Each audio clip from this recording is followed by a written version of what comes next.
Hello everyone, Alistair Gold here. Back after, just over a week off. Had to decompress after the tour. It was a bit of a mad tour. And hey, as usual, when I'm off, plenty of stuff happened. We had one signing, two more probably going to be completed tomorrow. Plenty of Harry Kane backwards and forwards stuff, which obviously is still to be resolved either way. But yeah, I'd like to think you guys kind of got your money's worth of me being away and what normally happens when I'm off. So I kind of came back to the madness that is Tottenham Hotspur today. Straight back into it with the Shakhtar Donetsk friendly, all for a good cause, and also I think some good entertainment for the fans that were there. I think it was 56,000, which is not too shabby for a pre-season friendlies, and obviously a chunk of the proceeds heads off towards funds to help people in need in Ukraine, obviously, with everything that's happening there. And from what I understand, just speaking to it, everyone seems to be working to the assumption that at the moment he stays. And if anything else changes, that's what they work to. And that's very much what Postecoglou is saying as well. This isn't me, saying anything amazing. It's exactly how Postecoglou is treating it. It seems to be the vibe that everyone's working to, and it seems to be the players as well, is that he's here now. He's a Spurs player. Let's crack on, planning as if he's there. And if that scenario changes, then we deal with that, which is not a good way to operate, to be honest. It's not. And that's why, Postecoglou certainly will want a resolution sooner rather than later, so he can really kind of know exactly what's shaping up next. But like I say, another game that just shows how pivotal he is for Tottenham Hotspur, and how hugely they'll miss him if he does go. That's the biggest thing that I took away from it again. And again, it's nothing new. Postecoglou said that afterwards. You didn't learn anything new about Harry Kane. It just kind of further reinforced what we know about how important a figure he is for Tottenham Hotspur, and how just difficult it's going to be for them to even replace part of what he does, let alone all of what he does. And Postecoglou said it afterwards, and we saw it today. Kane will score a lot of goals in a Postecoglou team. He will. I genuinely think, if it comes to pass that Harry Kane stays at Tottenham Hotspur for this whole season, I think he'll potentially score. He really has every opportunity to maybe score 40 in the Premier League if he steers clear of injury, because, again, we said it so many times last year, how he scored 30 Premier League goals from the amount of the paucity of chances that were created for him in the across the season is remarkable. So imagine that in a team that is having, what did I say? 32 shots on goal. And that seems to be roughly the number in every match. Yeah, it's interesting. Sorry, it was just some news coming from Germany that they're saying that there's no contact from Spurs this weekend about their latest bid, and they're also claiming there was never a deadline. That's been the other interesting thing as well. Deadlines. I've noticed that well away. Do you know what? I was delighted not to have to report on all of that.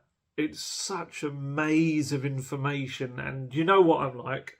I have to kind of double source everything. I want to make sure that what I'm telling you or writing for you to read is going to be accurate, or certainly as accurate as it can possibly be in the moment. And some of the stuff that was coming out from all over the shop about deadlines and extended, deadlines and ignored, and here, there's and this, and I saw this, there was a rumour today about a secret phone call, which is reporters from Germany, I can see literally as I'm doing this, are knocking down, saying, I think there was something about, there was a Twitter rumour about a breakthrough had been made, and now reporters around the buying side of things are knocking that down and saying, no, that's not the case.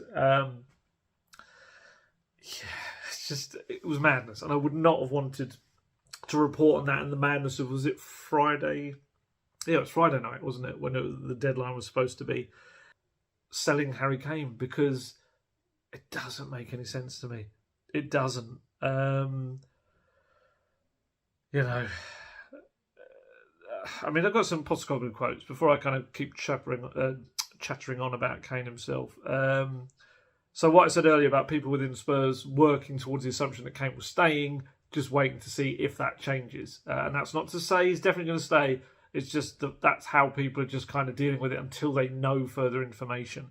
I can see aggregators already going, as the Gold says, that Spurs are working towards the assumption that Harry Kane is going to stay. That's not really what I'm saying. I'm saying that's the attitude people are trying to take just so they can crack on with their work, essentially, until they know. And this is exactly what Postecoglou's kind of says in these quotes I'm about to say. He was asked about the deadlines and what he made of all that stuff.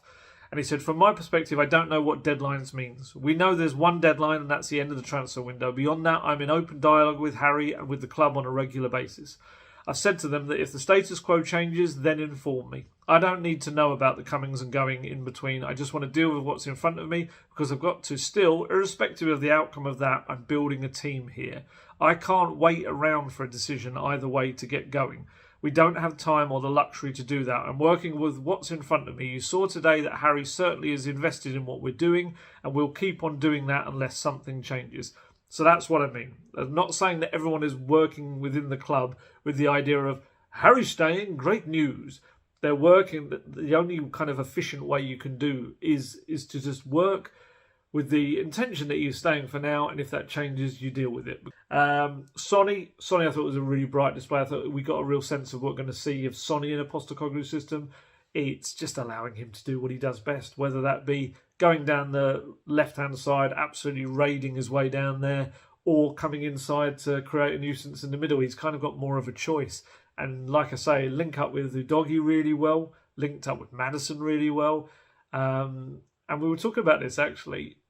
If Kane were to go, it's difficult to see past Sonny as a potential next captain. Because obviously Hugo wasn't there today. We're all assuming he's going to head off now. If Højbjerg were to go, but I'd even say maybe if Højbjerg stays, I think Sonny becomes the natural choice. I think in terms of years at the club, he's the national captain of South Korea. He's a guy that would become Spurs' biggest star if Harry Kane goes. I mean, you might argue that Sonny is known by more people because of obviously the incredible love for him. Obviously, he's loved across the world by a lot of people, but obviously across Asia, it's amazing having witnessed it firsthand.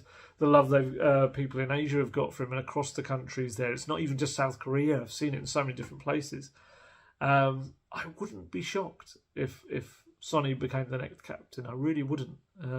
Another captain that leading by example. And Spurs have had a few of those.